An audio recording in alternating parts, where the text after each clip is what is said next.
coup, il y a des choses, encore une fois, qui nous paraissent logiques. Pour nous, ce sera dit, ce sera acté. Et pour l'enfant, c'est quelque chose de complètement nouveau, quelque chose de complètement inconnu. Oh my God. When the East is in the house. Oh my God. When the East is in the house. Oh my God.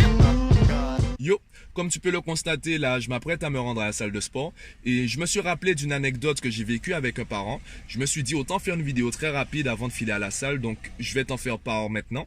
C'est un parent qui me disait avoir lu pas mal de livres sur l'éducation, avoir testé pas mal de méthodes éducatives et malgré cela, ce parent rencontrait des difficultés avec son enfant. Je me rappelle dans ce rendez-vous, j'avais soulevé deux problèmes. Tu imagines bien que ma réponse n'a pas été pour éduquer un enfant, il faut faire ça. Ce n'est pas aussi simple que ça. Par contre, il y a deux problèmes dont il faut rapidement trouver des solutions.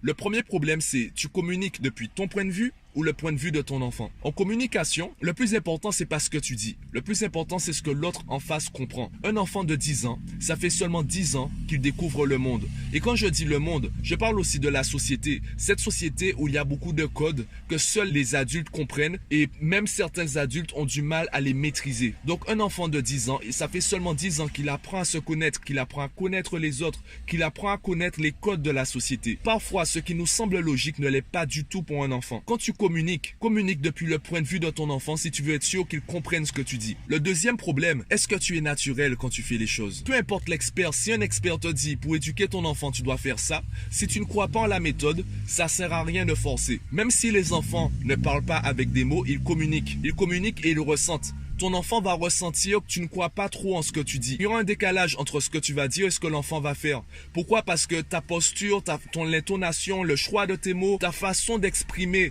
ce que tu désires, ton enfant va ressentir comme quelque chose de faux. Lorsqu'on ment à un enfant, l'enfant ne sait pas pourquoi on ment. Par contre, il ressent le mensonge. Il ressent qu'il y a quelque chose de faux dans notre façon de communiquer avec lui. Quand tu éduques ton enfant, reste naturel. Je te donne un exemple. Je dis que punir est dangereux. Punir est dangereux lorsqu'on ne maîtrise pas la punition, lorsqu'on se contente de punir. Est-ce que je dis qu'il faut supprimer la punition? Non. Il y a des règles dans la maison. Si l'enfant désobéit aux règles, eh bien, il mérite une punition. Maintenant, est-ce que l'enfant pense mériter la punition? Si tu le punis alors que pour lui, il est innocent, est-ce que la punition aura fonctionné? Est-ce que tu punis pour punir ou est-ce que tu punis pour que ton enfant comprenne la leçon? Donc, si tu punis pour que ton enfant comprenne la leçon, à quel moment tu t'assures qu'il ait compris la leçon? J'ai rencontré beaucoup de parents qui m'ont dit mon enfant est libre de s'exprimer, mon enfant est libre de me dire tout ce qu'il a sous le cœur. Et lorsque je discute avec l'enfant, je me rends compte que c'est pas le cas. Donc est-ce que c'est l'enfant qui a un problème? Est-ce que c'est le parent qui ment? Est-ce que c'est le parent qui se trompe? Je pense que c'est un peu plus compliqué que ça. Et le problème, c'est vraiment qu'on communique parfois depuis notre point de vue et pas spécialement celui de l'enfant. Du coup, il y a des choses, encore une fois, qui nous paraissent logiques. Pour nous, ce sera dit, ce sera acté.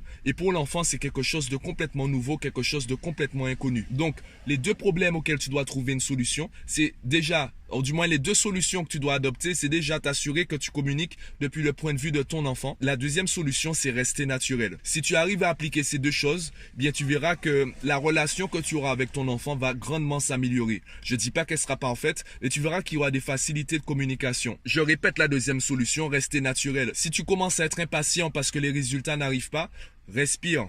Respire parce que un enfant de 10 ans, ben ça fait aussi 10 ans qu'il accumule certaines choses. Donc même s'il découvre le monde, il a déjà enregistré certains comportements. Donc si les résultats n'arrivent pas tout de suite, il faut continuer, il faut persévérer et surtout respirer. Lâche prise, ne te crispe pas. Pourquoi? Parce que les résultats vont prendre plus de temps à arriver. Respire, reste naturel et assure-toi aussi de communiquer depuis le point de vue de ton enfant. Bon, moi je file à la salle de sport et je te dis à bientôt.